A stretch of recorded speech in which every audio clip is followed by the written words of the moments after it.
Hey everybody, welcome to the Crohn's Fitness Food Podcast, dedicated to raising awareness, sharing IBD stories, and offering support for those with Crohn's and colitis. Together, we can share knowledge, experiences, and help show the world the many faces of IBD.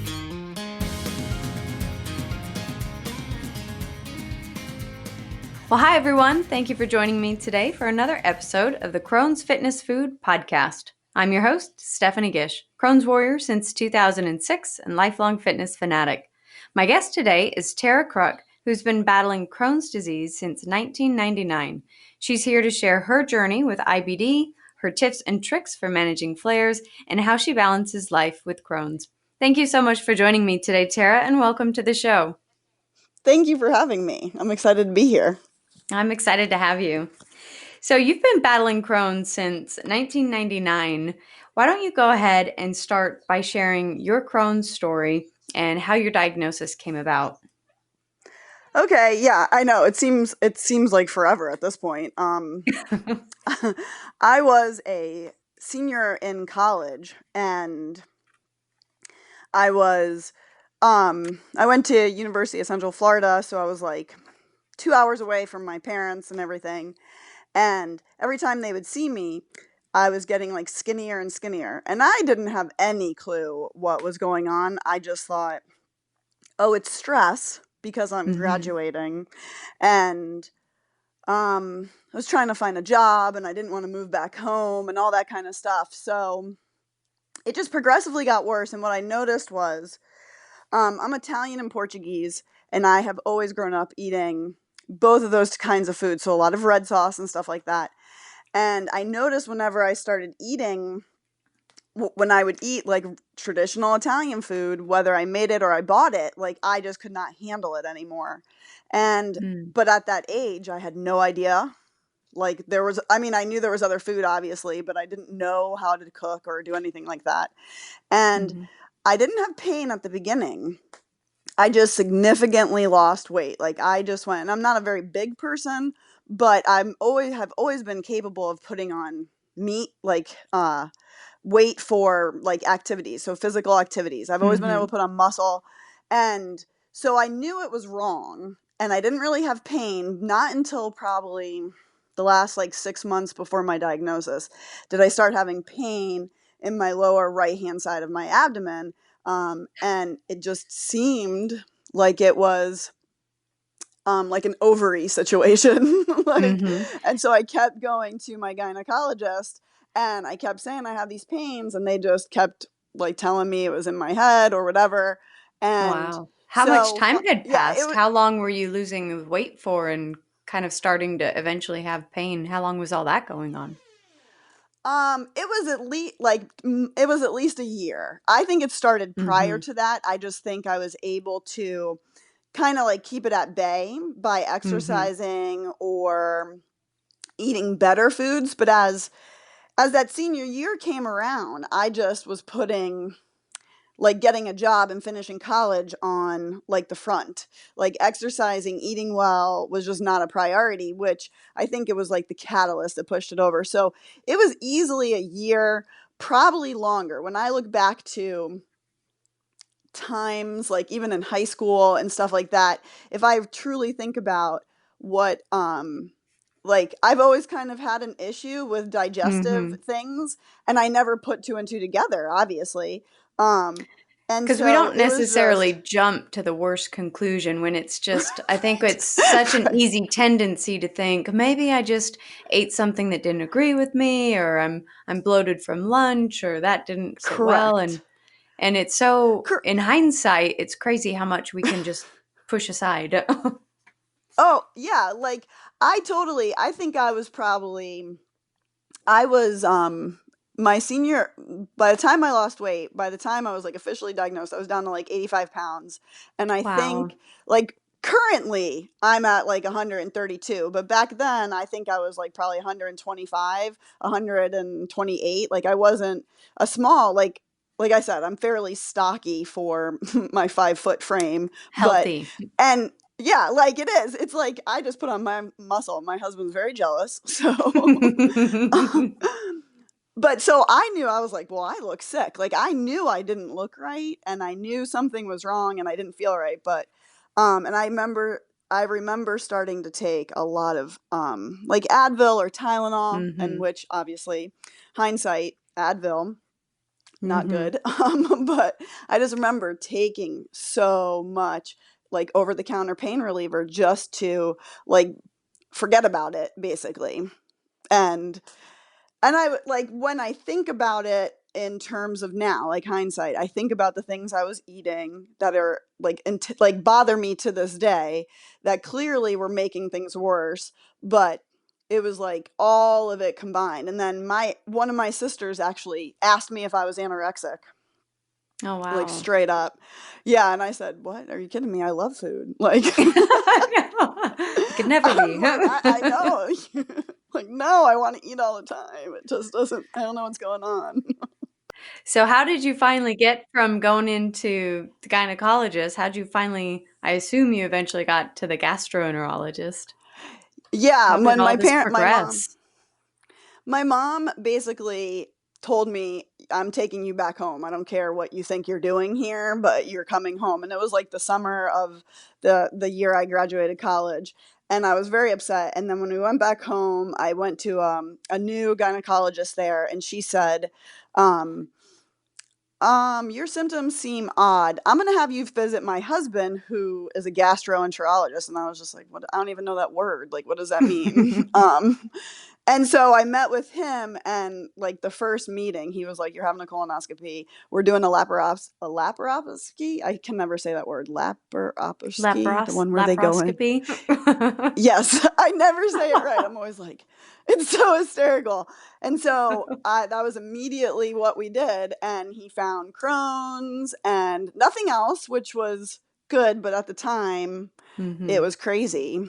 And I had like all the other like series of tests, like the upper enema, the barium enema, like all the different things. I remember like getting an MRI, like just They these just things did that I all of just them. had. Right. It was just this battery of tests that, I mean, there obviously it was worth it because they were able to figure out everything, but it was just like I just remember just like constantly being and going in for testing and like, okay, but still none of this answers any questions that I have. So I'm still like, what does this mean? Hmm. And that took a few months because when I look back at my paperwork, my actual diagnosis wasn't until like September of 99, which Hmm. this had been going on by that time, at least probably about a year and a half. Oh, And wow. when I got, yeah, so because when I came home, it was right in the beginning. It was like right after graduation because I was really sickly looking, and my parents were like, no, you're coming home. Like, we're done. I'm like, nice. Wow. So Yeah. what were they doing while you were getting all the testing? Had they put you on any medications at that point, or was it just kind of like, we got to get through these tests and then we'll figure out what this is? Well, it's so funny because well, it's not funny. It's I say funny all the time. It's so I do too. interesting because like the it's such like an odd word to use, but Hmm. the technology nowadays, when I see people on social media or I talk to people in support groups that like have this technology at their fingertips right now. Back then, they were just trying to make sure that there was no ulcers and there was no fistulas, and where the Crohn's was actually located, and if we had to go any further with surgery. And that was it.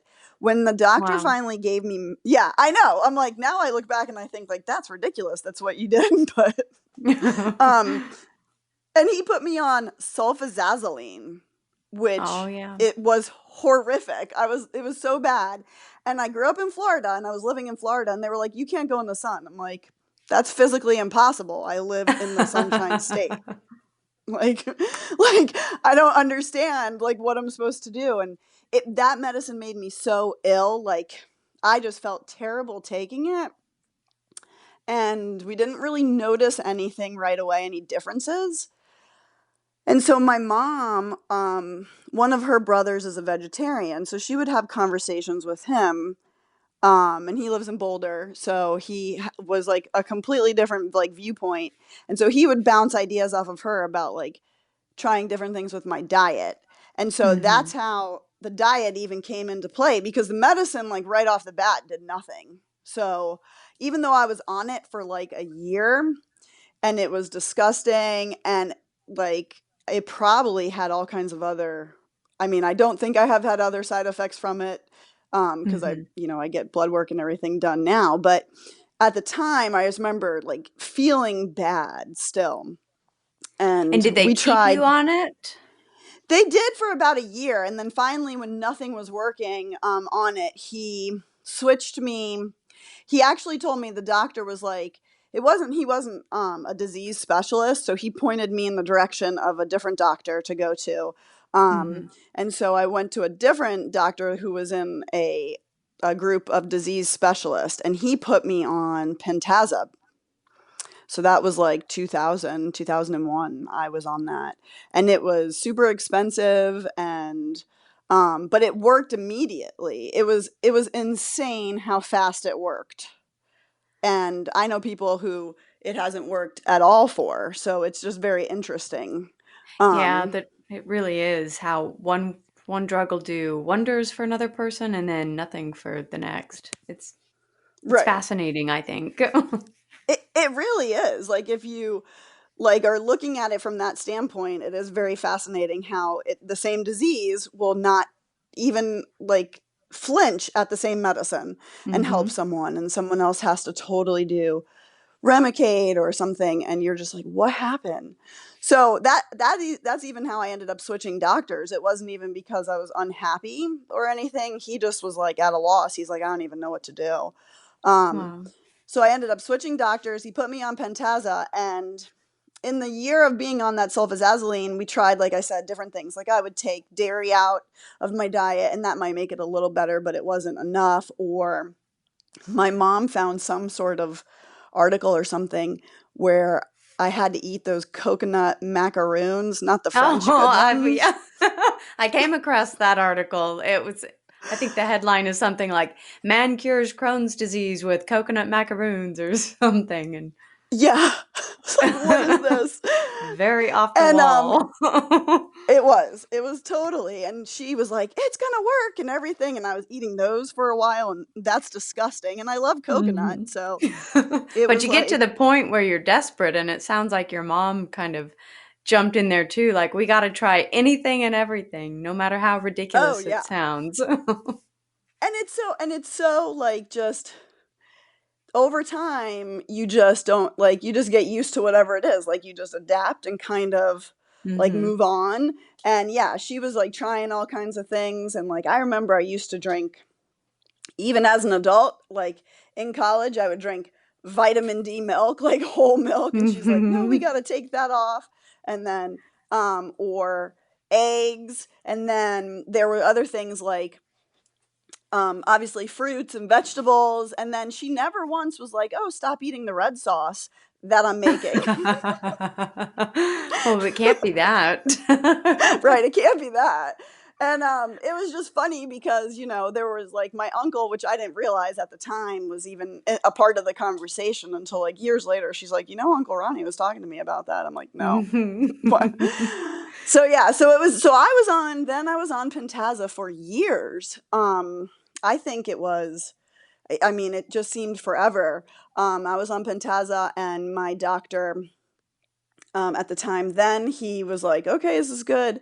What was interesting though was I went, um, he was all about having colonoscopies every year, and I was still fairly young and in the beginning Mhm. process, which now the doctors say as long as you have a clean colonoscopy bill, then you can wait a year. At least that's what my doctors have said. Mhm. And so I just find it Mine too. interesting again. I don't know if it's technology and research or just that doctor, that was maybe his only knowledge base because of his Mhm. background. So it was just every year I was having these colonoscopies, and they were just miserable because it was with the Go Lightly giant jug, and Mhm. like just no other. And I was doing okay though. I really don't remember having any problems. There was one time where he said, I think I found a fistula. And of course, this man went straight to like, you're dying of cancer. And I'm like, what? I'm like Oh 20 no. something. Yeah, it was crazy. And there was no fistula. Come to find out, I actually have a little like divot in my intestines where every doctor I've had, and I just found this out this past year, which is hysterical. Every Hmm. doctor I've had has thought I've had a fistula. I'm like, why do they keep asking this? Like, there's no fistula. And then I went back through all my records and we found that every doctor my current doctor was able to decipher what they all had because I don't know what they were writing. And some of it was typed, like Yeah. on a typewriter. Who does that? Right. Right. I was And, like, oh, look. and so they were finally able to figure out that it's actually just this divot that, Yeah, it's some sort of wow. like like cave or crevice or something, he said, that we have to obviously monitor, but like everyone, because I guess when they initially go in, it looks like a fistula, but I've had different types of tests, MRIs and enemas, Mhm. that have not found anything. So it is very interesting with technology because obviously I'm assuming the MRI technology must be better now than it was then to Yeah, find I would something. imagine. I would hope so. Yes. So yeah, so I mean, goodness, I feel bad for anybody getting this, but yeah. So then I was with him for a really long time, and I was on Pentasa, and then I didn't really ever. I would say this: I got married in 2006. And is that right? Yeah, 2006. I always get confused. I'm Mhm. sorry. And I remember the reason why I say that is because I went on a cruise and we went overseas. And the Mhm. big concern obviously was, what am I going to be able to physically handle this? And eating and drinking cruise food. And then we were in Italy and Spain. And so it was just like, okay, can I eat these kinds of foods? Like, I don't even know. And I still was very, very skinny for my frame.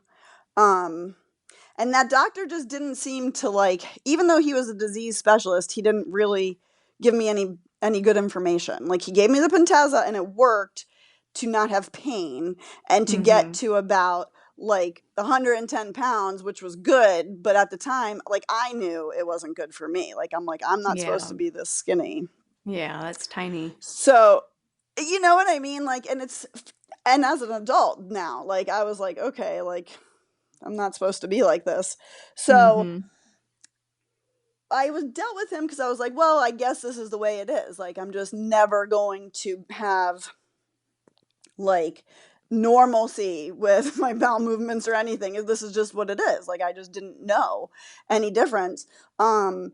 And then I guess as research started coming down and I started finding out a little bit more information, and then with like internet and stuff like that, I did some my Mhm. own research and I found like the Crohn's and Colitis Foundation, and I would look at some of their articles, and basically I saw things that were like, well, diet or different types of medicine and stuff like that. And when I started questioning this doctor, he just could didn't seem to be interested in like exploring any of those other options. Mhm. And I remember talking to my mom, and I was just like, my sisters, my mom, like, none of us are that tiny of people that I should look like that or anything. And so I said, I think I'm going to change doctors. Um, so I went to my primary care, and he suggested a different man, and I went to him, and he actually was life saving in the sense that he totally sat down and spoke with me about diet and exercise and medicine. And he actually prescribed Lielda for me, which is considered a colitis medicine, not a Crohn's medicine. Ah. Um, which I was like, okay. And he was the first one to call it Crohn's colitis. Oh, And I was really? like, okay. Right. And I was like, well, what does that mean? He goes, Mhm. yours is just staying in the very, lower intestines. And he's like, it's staying in the rectum versus where everybody normally with Crohn's, it moves. And he's like, it's just Mhm. not moving. And I said, oh, okay. Like, it was just interesting because once again, like, he was just, he might have been 10 years younger than my other doctor. It wasn't like drastic.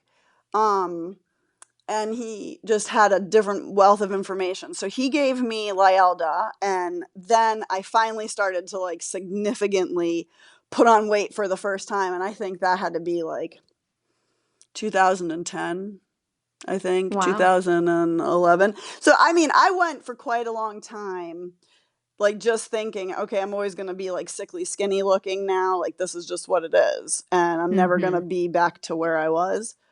And still Um not completely healthy, still right. using the bathroom more than you should for an average Oh yes, person definitely. and I was going to, it was so bad at the point where I was going to the bathroom, I think still like 3-4 times a day, which is not a lot for some people, but for me Mhm. it was never a solid bowel movement, and that was for Yeah. years, and everything I ate still, short of literally eating like plain white bread, Mhm. everything still gave me problems. Like one time I ate like a couple pieces of an orange and they came right back up like 2 hours later. Like just no, and it was like no rhyme or reason, and I was just never getting any better until the third doctor, and it was just like, okay, as an adult, I realize I need to find someone who knows more about this disease. Mhm. And he really talked to me about the difference between the actual Crohn's flare ups that I was having, because all that time I would still have flare ups where I would be really cold and get the shakes and the sweats, and I would just freeze, and then I'd start sweating again in the middle of the night, and I'd break a fever.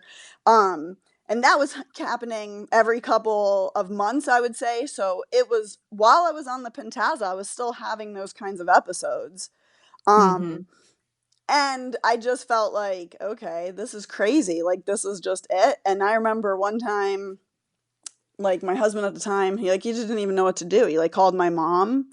And I had, like, REM playing on my, like, I was like, Oh. I'm just going to listen to REM with my headphones and just be sad. Everybody Just like, hurts. exactly. I'm just going to put this on repeat and just sit here and cry, like, and freeze to death, and then sweat Oh. it out at like 2 o'clock in the morning. And Mhm.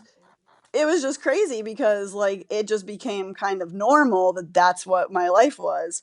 You just kind of And then accept like it. As sad as that is, you just kind of accept it like, okay, right. this is what it It's is. totally just like, and I feel like I look back now and I think, wow, I'm a pretty like strong person to deal with this and kind of like accept it and move on and still function, because this whole time in 2001 I became a teacher, so I was holding down a full-time job doing this and like teaching high school students and middle school students at different times. And so it wasn't, and I was coaching soccer and tennis, so it's not like I was just like coasting like doing absolutely nothing. You're um busy. so No yeah, time like to deal with the disease. I like, and that's what I think. I'm like, wow, I think like I'm pretty impressed at myself at this age. Like, oh, I feel lazy now when I don't do stuff. Like, Yeah, oh, I can't okay. do it anymore. I know. It's interesting, but yeah. So that last doctor, he was really great, and I learned a lot about the disease, and I started actively going to like the support group meetings, and I learned a lot about the disease that way. Mhm. It's very, very fascinating that it's so different. Yeah, it truly is a fascinating disease in that way. You mentioned that this third doctor was actually able to talk to you about food and exercise as well. So, in addition to the Lialda, did he end up kind of changing what you were eating? Did he give you recommendations at that point? Yeah, 100% he did. So we sat down, and I said to him, kind of like what I told you, like this is where I was, and then this is what the disease did. What do I do now? And this is like what I currently eat. And he made me bring in a food diary of what I was eating. And then he Mhm. pointed out all the different things that could be considered an irritant. They may or may not, because like we know with Crohn's and colitis that it could bother me and not bother you. And Mhm. so we started adding and subtracting. Like it was crazy. He's like, "Well, what do you eat?" And I was like, "Well, I'm eating salads." And he's like, "Okay, well, you need your vegetables, but what are you eating?" And I was like, "Oh, I'm eating seeds, and I was eating nuts." Like I was Mhm. eating all healthy food. My biggest vice is like Lay's plain potato chips. Like, that's my vice. And so like I'm like I can put away a bag. But Mine's chocolate. see, right? Like my husband eats ice cream like it's going out of style, and I feel like whatever your vice is like for real the thing that hurts you, you know? So Yes. 100%, because he can't handle ice cream. Like the Lay's, if I eat too many of them, like I have heartburn in addition to Crohn's stuff. Like it's like all kinds of like crazy. So he was like looking at, so obviously the first thing he went after, he goes, okay, let's look at the amount of red sauce you're eating as an Italian. I'm like, yeah, well, but that's what I know still at this point. And I'm like in my 30s at this point. And he's like, okay, but just, he's like, there's acid in red sauce. There's acid in citrus, and there's acid in, he's like, in certain things that you're eating. He's like, okay, so let's take those out and see what that does. And then that obviously helped drastically. That is obviously something that irritates my system, to the point where I just don't eat it anymore. Even if my mom makes it, like I just tell her like it's just like it's not going to happen. Like at this day and age, it is not worth me feeling sick. Does she Um understand? it took her a long time. It really did. Oh, And it really did. And I think it was more like her. It hurt her feelings, like thinking like yeah. her food is hurting me. But Yeah. once you realize that it had nothing to do with that. And then what was the other thing we tried? Like eggs used to be like, I don't even know why, because there's no lactose in eggs. So they bothered me for a while. Real milk bothered me for a while. And so we took those out, and then I was still eating vegetables. And then I slowly worked in like apples without the skin, or like a pear without the skin, or bananas.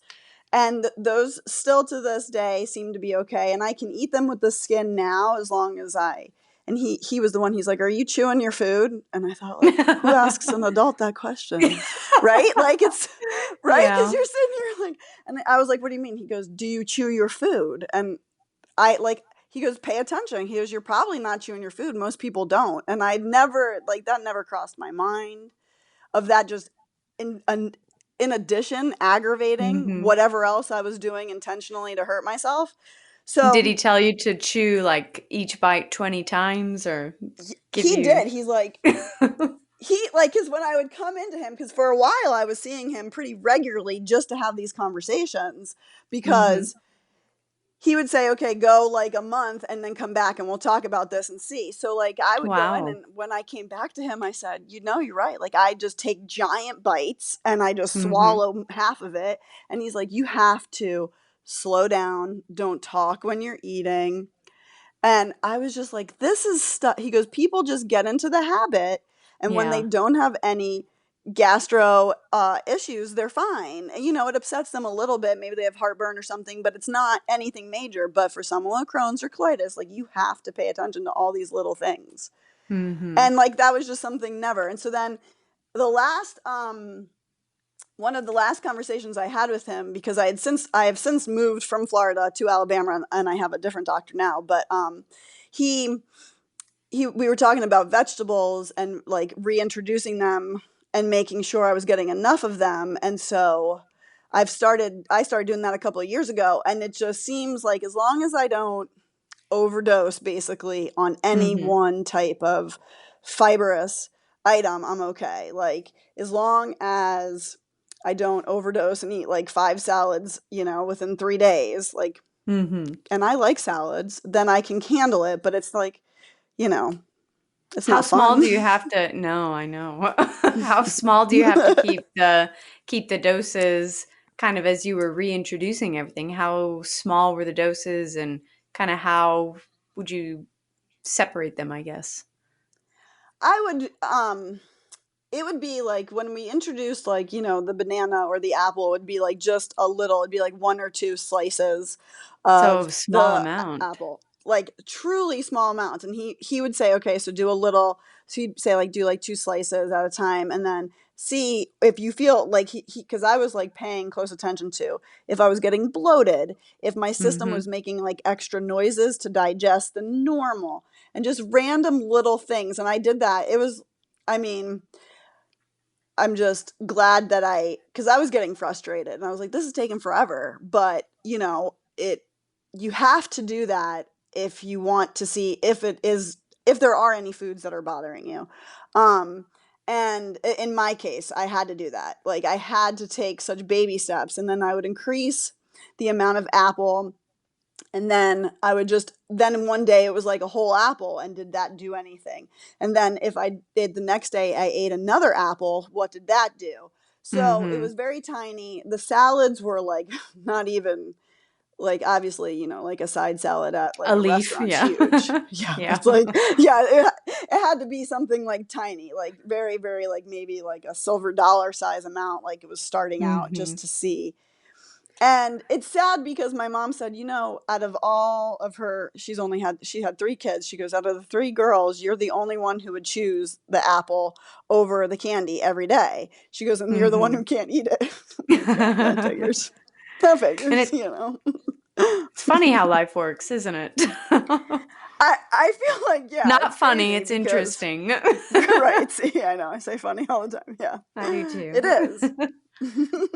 So did he also get you interested in fitness, or was that something that you had already been doing? Have you always been an active person, or did he guide you down that path as well? He questioned if I was doing anything. So Mm-hmm. when I was in high school, I played soccer and tennis, and then when I went to college, I kind of did like gym stuff, like cardio.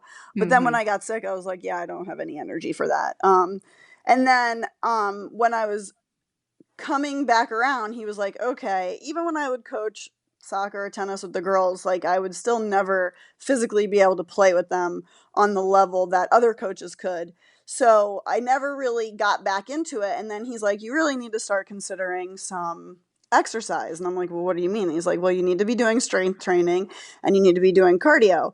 My husband is someone who has always gone to the gym and always done that since high school as well.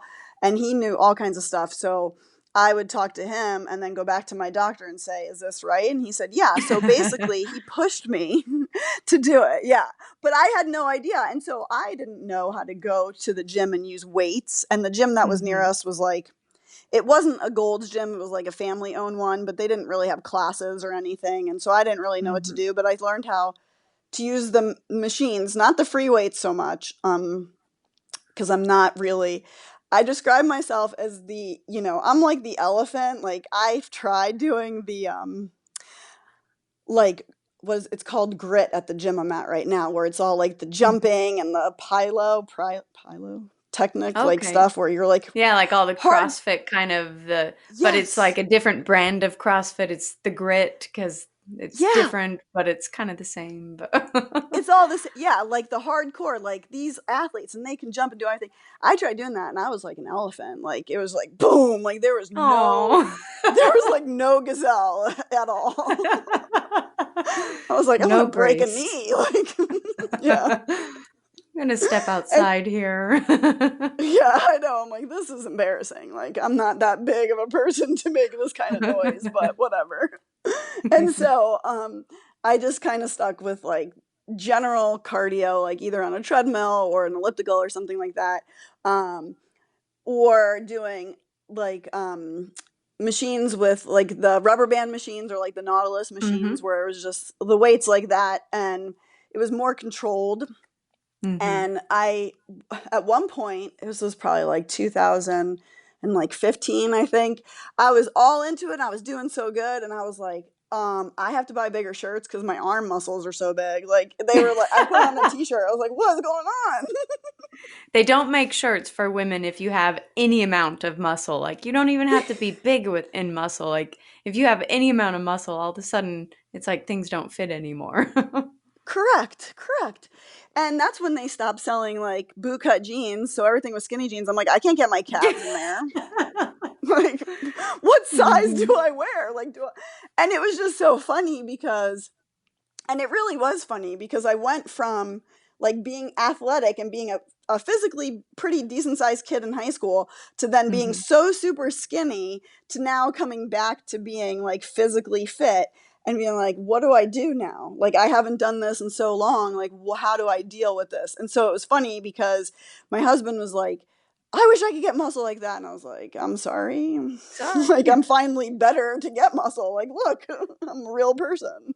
What was the mental transition like going through that? Was it because I know obviously Crohn's and IBD is it can be a very mentally taxing disease in a lot of different ways, but what was it like to shift like that, to be from like an active kind of person, all of a sudden people think you're anorexic and then you get back to a healthy weight? Did that have any effect on your outlook or just kind of how you handled the disease overall?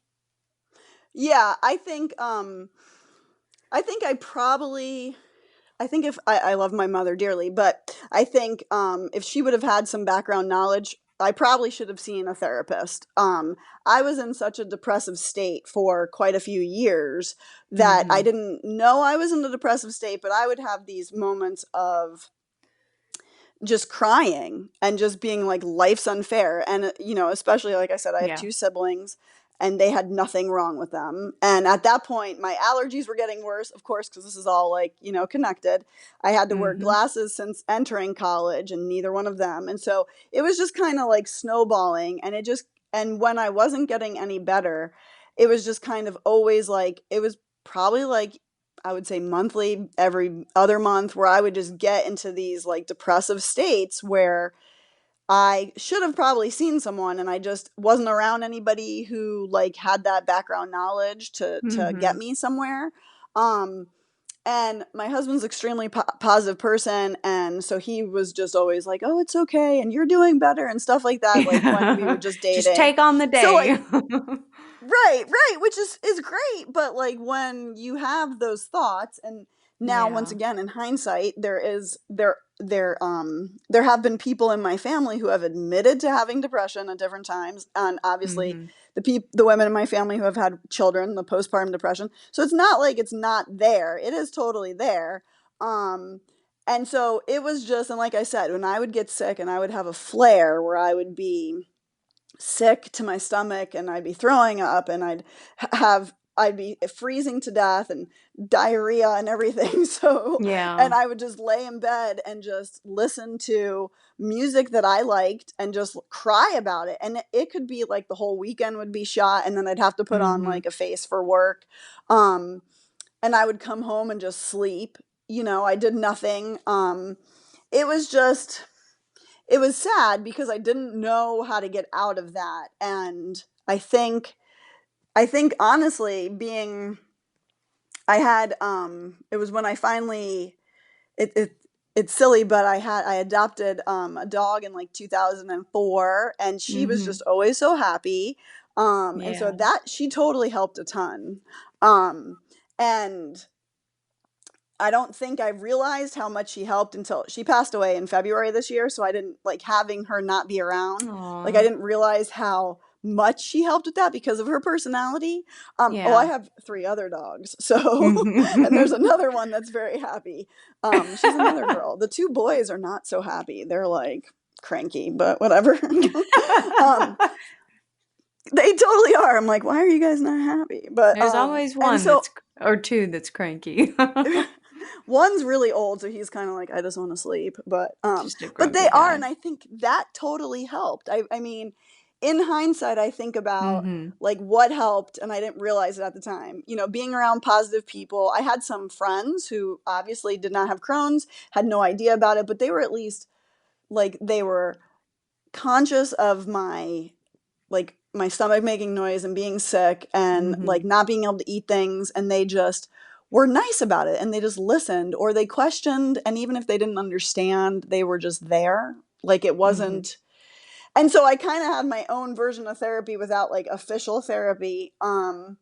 My mom again tried being helpful with like, well, what could you eat and what can't you eat. I remember though going through when I was like first back getting a job and everything and the comments that people would say, "Oh, you're so skinny.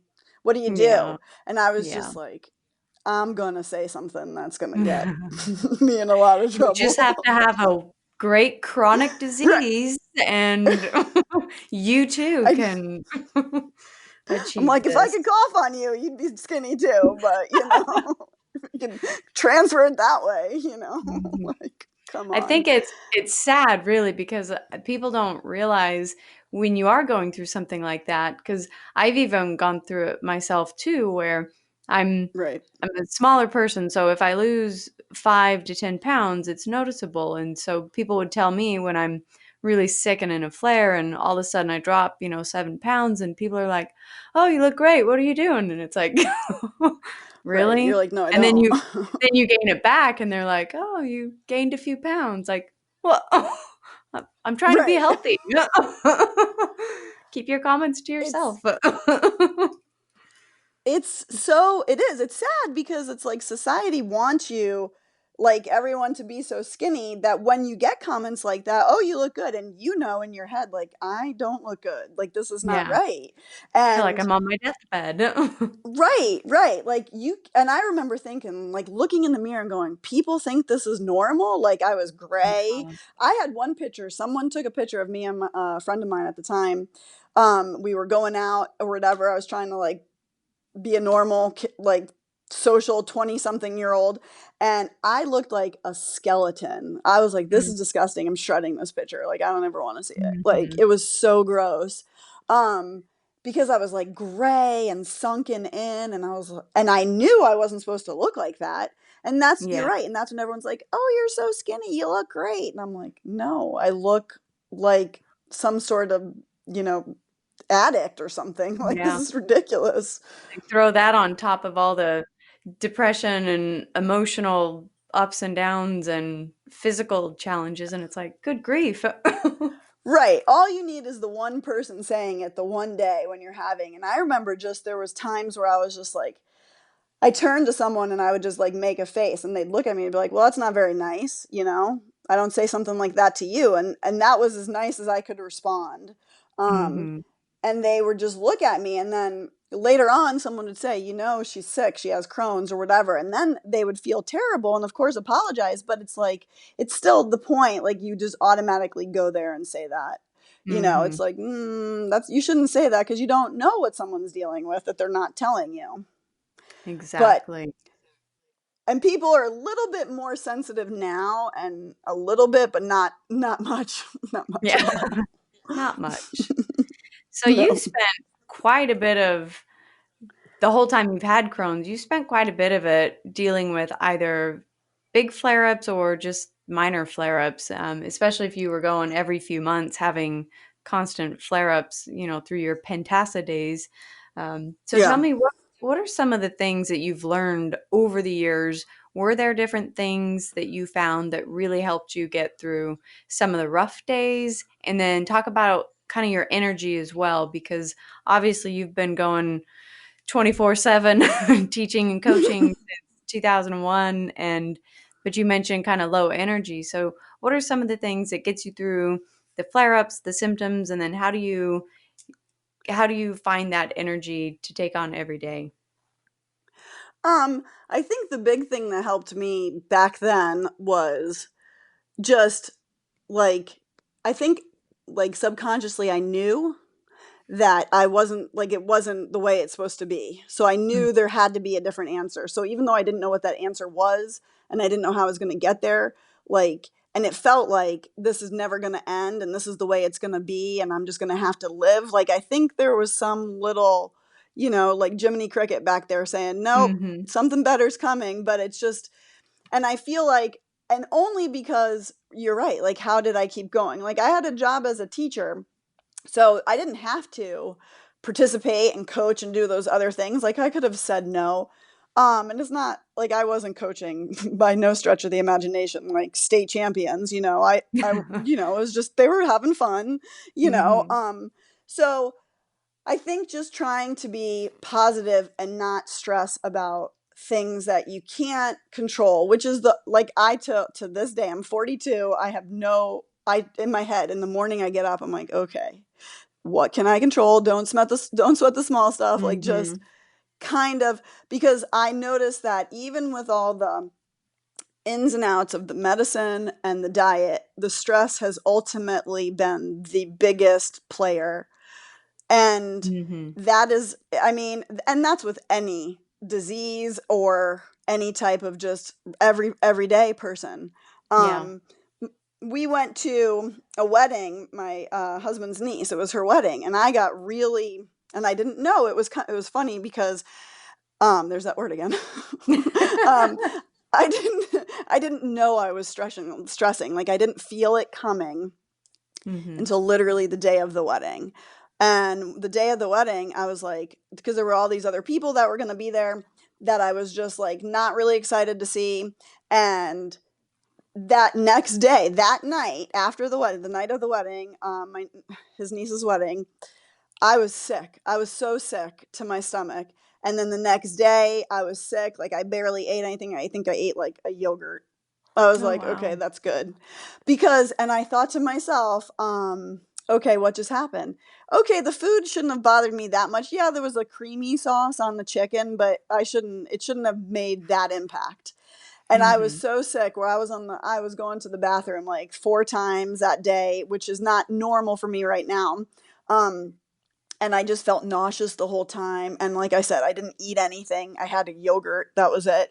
Um, I was just like, this is like, and I sat there and I said, this is what stress does. Like, and this is just Yeah. recently. This is like 2 weeks ago. Like, Wow. it's just totally, even still, no matter how healthy and good I feel, it still sneaks up on you and comes at you. And I think the biggest thing that I had to try and manage, besides like figuring out what foods were going to work for me, because for me specifically, the foods were the biggest thing in addition to the stress. Like, I think Mm-hmm. no matter what kind of medicine, I mean, obviously, if I would have been on some sort of like Remicade or Humira, something like that, that probably would have cured it immediately. But I know some people who have no success with that as well. Um, Yeah. but I think that the stress and trying to manage the stress and trying to do things that made me happy, if even if that was like watching reruns of like Friends on TV or reading a book. I remember like as an adult, I got so into Harry Potter because I Mm-hmm. could go into that world and not Yes. have to deal with anything. And escape, just finding that way, Yes. a place to escape and relax and breathe and forget that Crohn's even exists. Right. And that just totally helped me like not deal with the reality of things. And I know that's the way it is for a lot of people with a lot of different circumstances. But looking back on it, I can identify like there was no real like yes, Harry Potter's excellent and I love the books, but as a grown adult, I'm sure I could have found other books. But like when I'm standing there with a bunch of sixth graders, like, maybe, Hmm. maybe I could find You're something like, this is a else. good book. I was like, yeah, kids, hi. Um, so, and they weren't like my actual students. So that's what was, that's where I was like, okay, like, why am I so attracted to this? And it was like, it's totally an escape and just Yeah. trying to find things. I remember, like, I still to this day, I love going to concerts. Hmm. Concerts are a way for me to, like, you know, escape whatever's going on. And even if you feel terrible, you can go to a concert. You may not be able to stand up and dance around, but you can, like, just get out of the situation or watch Hmm. a movie, something like that. And I always found those kinds of things to try and, like recenter myself, I guess would be correct. Hmm. Um, I did try yoga and I still like I think I told you I went back to yoga. We went last week and then this week. I was Hmm. doing like a DVD and that seemed to help drastically as well just because I'm kind of high strung in general. So Hmm. like forcing myself to calm down helps. Forcing like Yes. I need like an Breathe. anvil to like lay on me. Yes. Uh-huh. I'm just like, ah. I've kind of always been like that. That is funny because I was like a clown all the time. So, and I'm like, are these the things that gave me Crohn's? Like, this is what I wonder. Like, are these the things? Like being high strung, being super type A personality. Yes, these are all the things. It creates the perfect storm. It is. It does. It's like that's what's like. Okay, did I do this to myself? I don't think so, but. And so those are the things that have worked for me over the years. And Mm-hmm. I mean, obviously there's all kinds of supplements and nutritional things that you can do that are people have way more knowledge than I have about any of that. And I know those things help some people. And I like sometimes I make a protein shake, but I use like Mm-hmm. rice protein because that seems to not bother me. Because in my head, Mm-hmm. I think rice, white, not wheat, Gentle. no fiber. Yeah. Yes, zero fiber. I'm always like, Yes. my sister totally like was come over, have tacos, and everything was like wheat tacos, wheat soft tacos. No. I was like, I can't eat it. Like this is gonna kill me. I'll be in the hospital. Like I can't eat any of this. Oh, it's terrible. It's just like and no, and wheat is good for most people. People are like, oh Yeah, yeah, that's the most people healthy can option. tolerate it. Right. It's like us Yeah, and the gluten people are like in the same boat. We're like, oh yeah. it's a Like tough no, we boat can't to have be gluten. in. It is. I think I answered your question. I think that was You did. the total. Yes, Okay, thank good. you. So you've been sharing your journey a little bit on your Instagram. So you Yes. talk about more than just Crohn's on your Instagram, but you do share part of it and you talk about some of the walks and things you do with Crohn's and Colitis Foundation. So when was it and what was it that actually prompted you to go ahead and start speaking up and start sharing your Crohn's journey? I think it was when um I mean, I know it's like it's silly, but like the internet was around and like Twitter and Facebook and all this was around, but it was like I felt like, no one no one is like talking about this, and obviously all the other types of illnesses and diseases are just as important, but it was like Mhm. everybody else is talking about these other things and no one's giving any attention here. So I kind of started to do research, and I knew the Crohn's and Colitis Foundation existed, but then I tried to see like, well, what else can I do with them? And I found the walk, and we went to it, and it was like this glorious feeling of like all these people. Like Yeah. I for I'm the not first time alone. I was like, this is what it's like when Mhm. everybody gets together who has the common, is like going to Disneyland or going to a game of everybody like, yes, we're all the Mhm. same.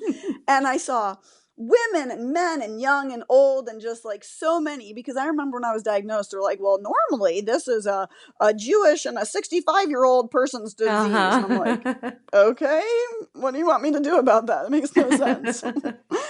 um, and I just remember talking to these people, and then I started going to the support group more frequently. And Mhm. I met these different people in these different stages of life who were either doing well or doing poorly. And we all were able to talk about silly things like there were two other women in the group. And one time we just started this conversation about, I brought up, I'm like, look, ladies, I go, do you girls have like bras and underwear in different sizes? Cause I do. Cause you never know what's going to Mhm. happen. One day you might be, a 10 and the next day you're a 2. Like I'm not going out and buying these things again. And so we had this whole, cause it's expensive. You buy a bra and you're like, no, that's not worn. Exactly. I'm keeping this. And you gotta have something for the days that you're bloated and distended and all of a sudden Oh, nothing fits and well, that was the other thing. Like when I have had been bloated, I'll look down. I'm like, this is what it looks like to be pregnant, Yep. obviously, because this is like, I mean, I don't even know where that skin goes when I'm not bloated. Like, where does that skin go? Because I don't understand how it gets so big. I think the And same thing too. I'm like, am I 4 months pregnant today all of a sudden? Like, you're like, what where happened? did And where did you're in this really good shape. When I look at your pictures on Instagram, I'm just like, she's in such good shape. And I think, wow. But you're right. Like, where does that go and how does it happen? And like just the simple things, like you can't talk to someone who doesn't experience that kind of bloating about it because they have no clue. They truly Yeah. have no idea. And I It's just not didn't normal. realize it really isn't. It's not normal at all. And you think like, oh, like I remember thinking when I first got glasses, I thought, oh, can everybody see the blades of grass? Because I just thought it was green all these Yeah. years. I did the Like it's same just thing when I got my glasses. I put them on. I was like, there's individual leaves on the tree. This is right. amazing. And and people are like, yeah. I'm like, oh no, it hasn't looked like that ever. Maybe I don't know if it ever's looked like that. And so I just kind of thought like, oh well, everybody else must have some kind of symptoms like this, and they just don't.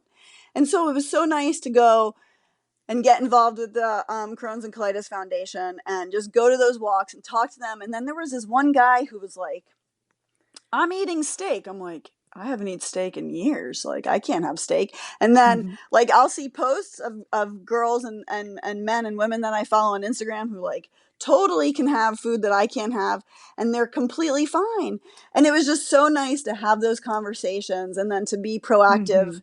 and to be able to say, well, what about this? And we had one discussion, which I thought was very important at the time, and I still think it is like Mhm. when it's holiday season, like most Yes. of the holiday foods are like destructive to anybody with Crohn's or Yes, colitis. that's a good way to put it. Like, like you're just like, what do I do? And then you Mhm. have the pressure to fit in and to Mhm. participate in these traditional seasonal events and desserts and just Mhm. foods.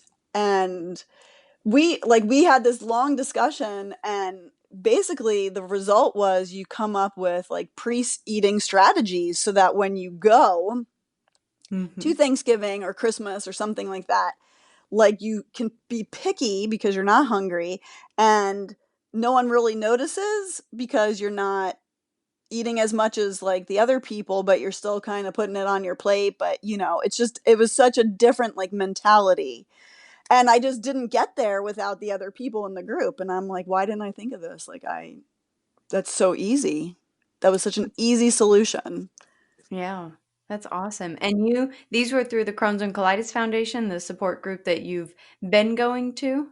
Yes, and it was I used to live in Tampa, so it was in Tampa, Florida, and now we moved up to Huntsville and Alabama, and I'm actually the person in the process of starting the group here, so that there's one here because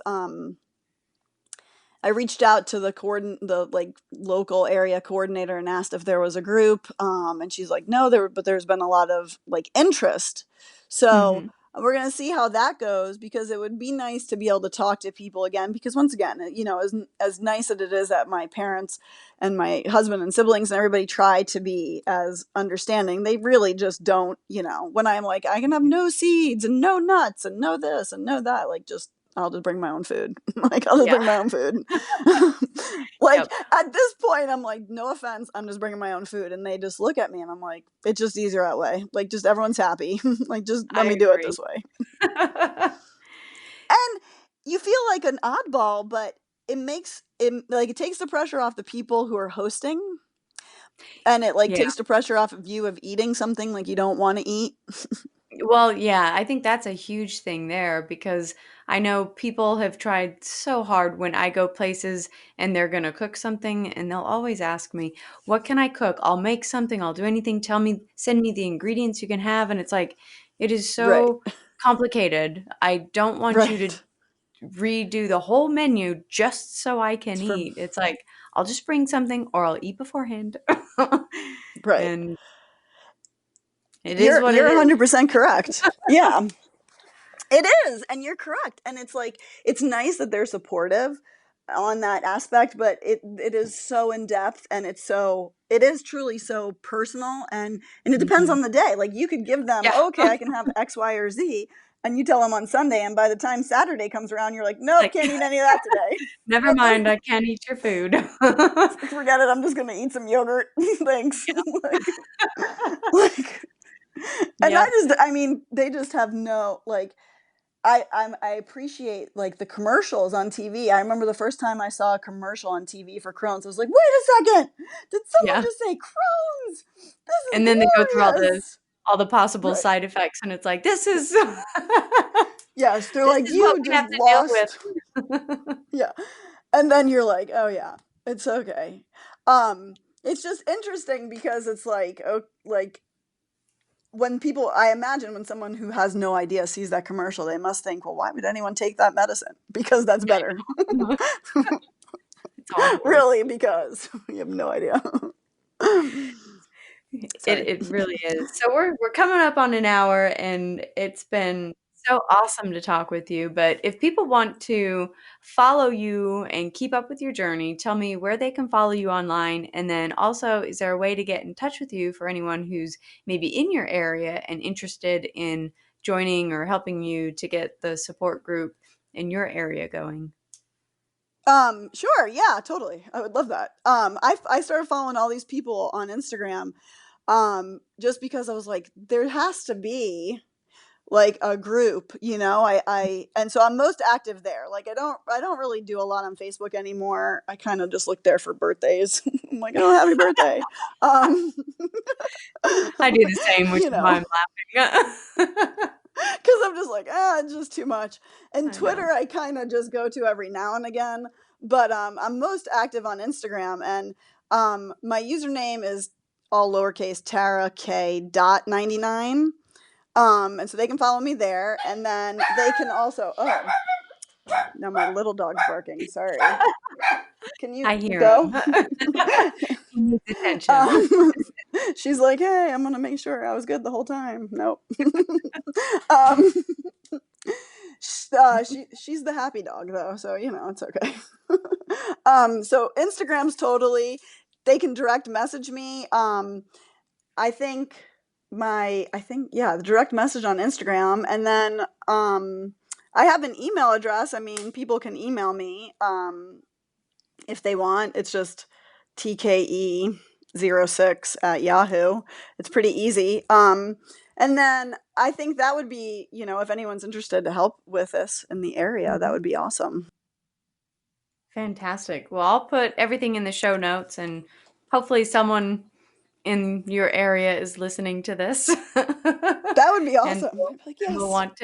will want to participate, because it really does make such a difference to have that community and have the support. I know even just the digital community that we have with online and in Instagram, it's just so refreshing to hear, to be reminded, I think, constantly that we're not alone, that we are going through the same things, and to be able to bounce ideas off each other, I think is such an incredible gift that technology gives us. So I'm It all for really the is. community.